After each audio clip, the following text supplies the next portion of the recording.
भाई साहब, जैतपुरा वार्ड में एक बड़ा धार्मिक तालाब है, 12 बीघे का लगभग, तालाब था। अच्छा, जिसपे अब कुछ माफियाओं का जो है नज़र है और वो कुछ अवैध कब्जा करना चाहते हैं। और ये शुरुआत हुई थी सपा सरकार में 2012 के पहले के लिए। ये बसपा सरकार का मामला है। बसपा सरकार के समय ये हुआ था और इसमें कई माफिया मिल गए जो एक ही वर्ग के हैं, वर्ग विशेष के हैं माफिया ये। और माफिया ही नहीं हैं बल्कि इन्होंने वो तीर्थ स्थान था, औरतें वहाँ स्नान करने जाती थीं और ऐसी मान्यता थी कि जिनको भी गर्भ नहीं हो रहा है, गर्भ नहीं पुत्र होते हैं, वंश नहीं चल रहा है, वंश नहीं चल रहा, पुत्र उसको स्नान कराने का बड़ा स्नान करने का वो जगह था। जबरिया सैकड़ों बंदूक राइफल लेकर बसपा सरकार में, और इस तरीके से जो है उसको पूरा कब्जा किया गया। जो माता की मूर्ति थी उसको भी वो कहीं उठा के फेंक दिया गया, जमींदोज कर दिया गया। इसमें देखिए 3 हैं, 3 आदमी मेन हैं जिन्होंने तालाब को पटा। एक हैं हाजी असलम और एक हैं आफ्ताब आलम। ये और मेहताब, ये मीनार वाले के नाम से जाना जाते हैं।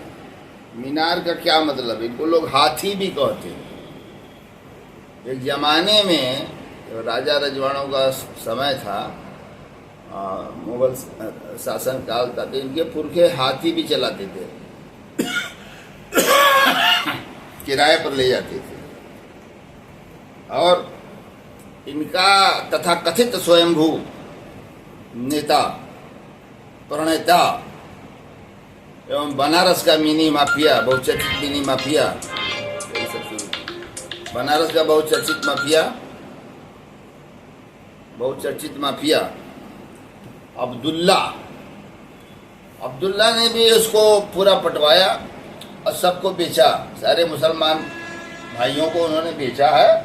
और ये मीनार वाले ये हाजी असलम, इन्होंने भी वहाँ मकान बनवाया है पाट कर।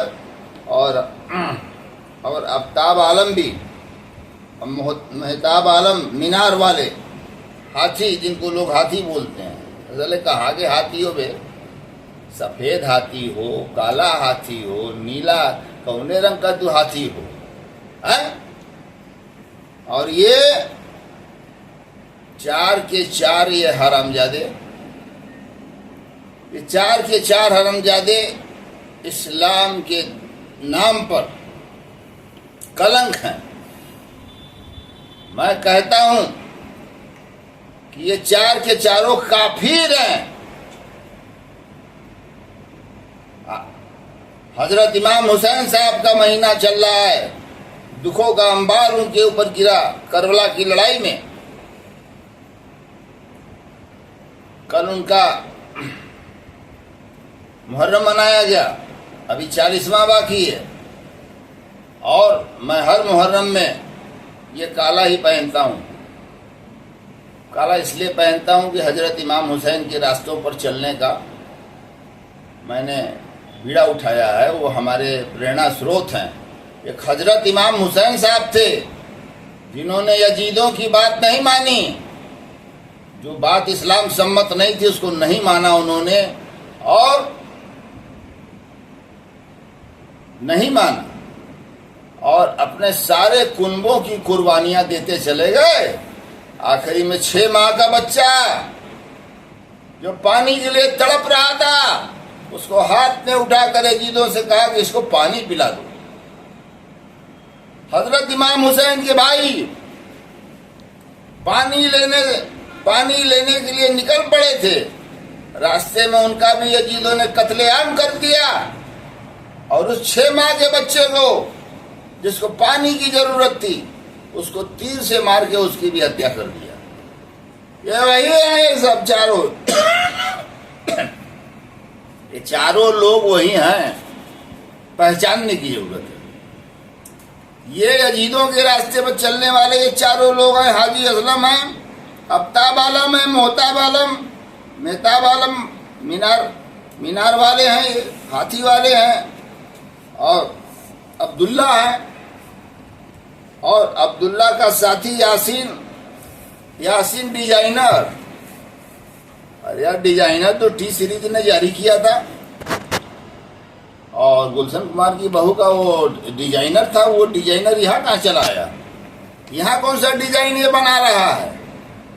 एक नंबर का ये मक्कार है। और ये सारे लोग मिलके, ये सारे लोग, इन्होंने भी तालाब पर पाट कर मकान बनवाया है 15 करोड़ का। 15 करोड़ का मकान अब्दुल्ला का भी है, 15 करोड़ का मकान हाजी असलम का भी है, और मेहताब आफ्ताब का भी 15 से 20 करोड़ के बीच का मकान और जमीन मिला के है। आप क्या चाहते हो? 229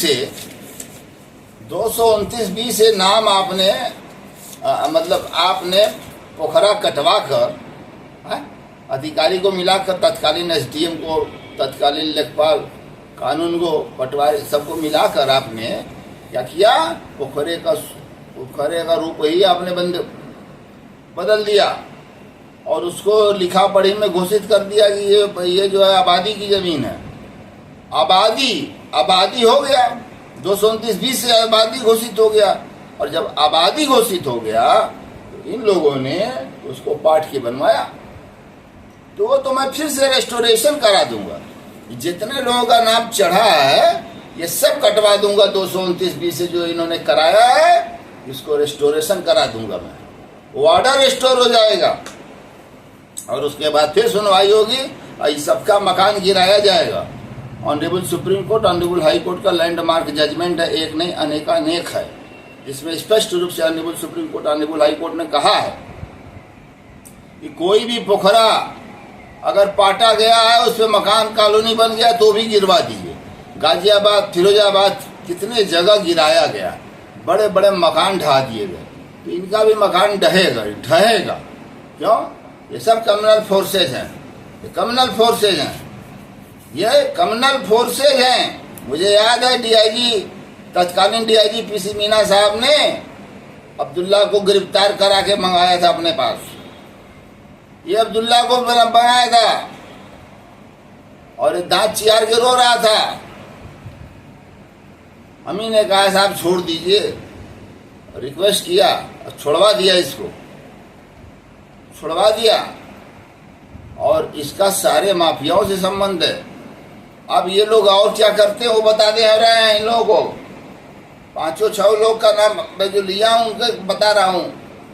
ये लोग साड़ी के डब्बे में साड़ी पैक करके, और साड़ी के अंदर packet white sugar, brown sugar, अफीम, ये सब का पैकेट जो है उसमें लगा के पंजाब सप्लाई कर रहे हैं। पंजाब में अच्छा पैसा मिल रहा है, और पीने वाले भी बहुत धक्कड़ हैं। और इतना ही नहीं, सप्लाई तो जो है वो बीएचयू के अंदर भी हो रहा है, नई बात नहीं है। लेकिन ऐसे सौदागरों को, ऐसे लोगों की जगह जो है वो ये नहीं है जेल है, फांसी है। ये राष्ट्रद्रोही हैं, ये पक्षद्रोही नहीं है। पहले राष्ट्रद्रोही है, फिर पक्षद्रोही है। तमाशा बना रखे हो। ये अब्दुल्ला मर्डर करा दिया डीआईजी, तत्कालीन डीआईजी के लड़के का, एक कलनाइजर के घर में, और साला भागा और अपना नाम सेव कर लिया।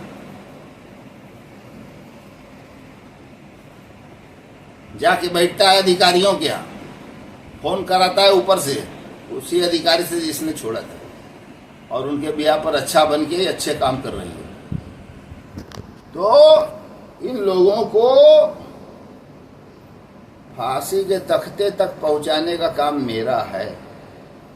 सब अरेस्ट कराऊंगा। नारकोटिक्स कंट्रोल ब्यूरो के डायरेक्टर, डिप्टी डायरेक्टर को मैं लेटर लिखने जा रहा हूं और मेरे पास सबूत है जो वक्त पर हम पेश करेंगे। ऐसे लोग समाज में जीने का और रहने का अधिकार नहीं रखते जो भारत माता के खिलाफ है, जो पाकिस्तान से हीरोइन मंगा के, वाइट शुगर मंगा के, ब्राउन शुगर मंगा के ये लोग जो है बेच रहे हैं। पंजाब है, पंजाब में तो बहुत ज़्यादा है, खुलेआम है, दिल्ली है, हर जगह ये बेच के माला माल हो रहे हैं। नाम है खाली साड़ी का, काम हो रहा है इतना भारी का। इसलिए मैं प्रदेश के मुख्यमंत्री माननीय योगी जी और माननीय मोदी जी जो यहाँ से लोकसभा सदस्य है, प्रधानमंत्री है, इनसे मैं अनुरोध करता हूँ कि इन लोगों को तत्काल छानबीन कराई जाए और गिरफ्तारी कराई जाए और सारे माल नारकोटिक्स कंट्रोल ब्यूरो से बरामद करा के इन लोगों को जेल भेजा जाए। और मैं अपनी वाणी को विराम देने से पहले महात्मा गांधी अमर रहें, अबुल कलाम आजाद साहब अमर रहें, सरदार वल्लभ भाई पटेल जी अमर रहें, दीनदयाल उपाध्याय जी अमर रहें, अटल बिहारी वाजपेयी जी अमर रहें, राजीव गांधी जी अमर रहें, इंदिरा गांधी जी अमर रहें। और सरहद पर लड़ने वाले हमारे जाबाज सैनिक और सरहद पर खाने की व्यवस्था करने वाले हमारे किसान जो गेहूं बोते हैं, चावल भेजते हैं, वही वहाँ का हमारा जवान खाता है और वो खा के जो है देश के लिए, भारत माता के लिए अपनी जान को न्यौछावर कर देता है। तो मैं आगे कहना चाहता हूँ, चंद्रशेखर आजाद जी अमर रहें, भगत सिंह जी अमर रहें, राजगुरु अमर रहें, लाला लाजपत राय अमर रहें, उधम सिंह जी अमर रहें और शहीदों की मज़ारों पर लगेंगे हर बरस मेले, वतन पे मरने वालों का यही बाकी निशा होगा। और सत्यमेव जयते, सत्यमेव जयते, सत्यमेव जयते। योगी जी मोदी जी जिंदाबाद, योगी जी जिंदाबाद। और भारत के संविधान की जय हो, भारत के संविधान की जय हो, भारत माता की जय हो, भारत माता की जय हो, भारत माता की जय हो। जय समझ। बहुत बहुत धन्यवाद जनता को। नौजवान हमारा हौसला बढ़ाते रहें। मैं अभी बीमार हूँ, बुखार है, सब कुछ है, उसके बावजूद मैं इंटरव्यू दे रहा हूँ। बहुत बहुत धन्यवाद जनता को भी।